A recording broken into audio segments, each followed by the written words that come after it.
It feels like home, home, home. It feels like home, home, home. It feels like home.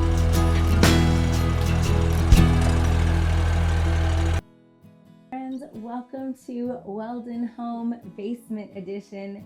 This is my husband John, and we are just getting started on this monstrosity of a mess, but we are going to make this our son's room. So here's my husband. So we started by changing out those windows. We still got a couple to do around the basement, so we'll do an episode where we swap out one of those windows. These are the old metal case windows that came in the 50s. They were. And so they were, and all of them were broken. None of them worked, and so we replaced them out. And I got those on Amazon, and I don't believe I spent more than $85 a piece for them.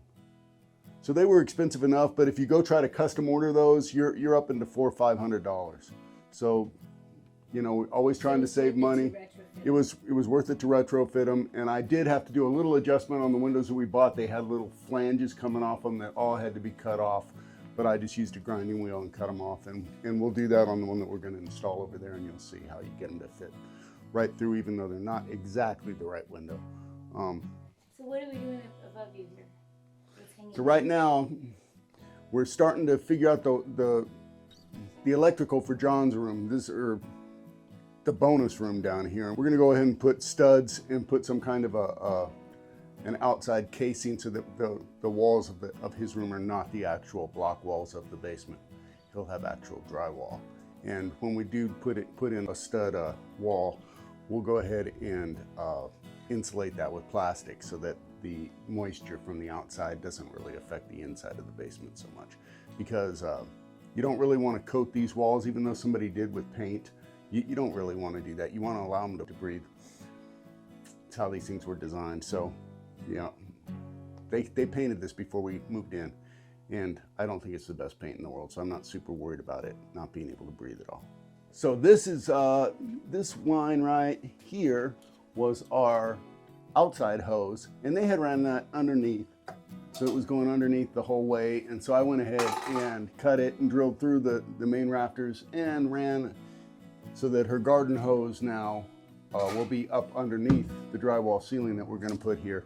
And the drag about this room is these ceilings are only a little over 7 feet, so it's a little shorter. We thought about digging down, but when we looked into it, stuff can happen with the foundation when you dig down. Plus there's that big issue of how do you start to get dirt out of here. I was going to show the kids one of those war camp movies where they have to sneak the dirt out, and see if I could get them in on a big adventure to see if we could sneak all the dirt out of the basement. But I knew that would probably be a year-long adventure. So we decided, no, we'll just keep the 7-foot ceilings and forego digging down. And so we're just gonna keep the 7-footers. And me at 6 feet is the tallest person in my family anyway. The rest of people don't seem to care that the ceilings are only 7 feet tall. So anyway, they ran all this electrical. They had this one running across to here, just down to a regular plug, but the drag is, again, they went right over top of the rafters. They didn't drill it all, so I'm re-drilling this, and I'm gonna go ahead and send this down, and it won't come down the back wall to a plug, but it'll come down through our stud wall into a plug, so that'll be the plug system for John's room. And I'll go ahead and run off that and put a plug there, and probably on the back wall over here. So we'll go ahead and start running this though. So I'm drilling holes right now. I'm just gonna drill through all these rafters all the way through where this bonus room is gonna be, because I'm going to put in can lights, and those holes will serve a good purpose of not only running our electrical for our plugs, but also for our can lights.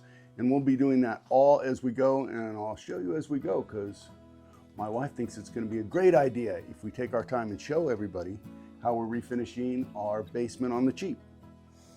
Because it ain't what you make, it's what you spend.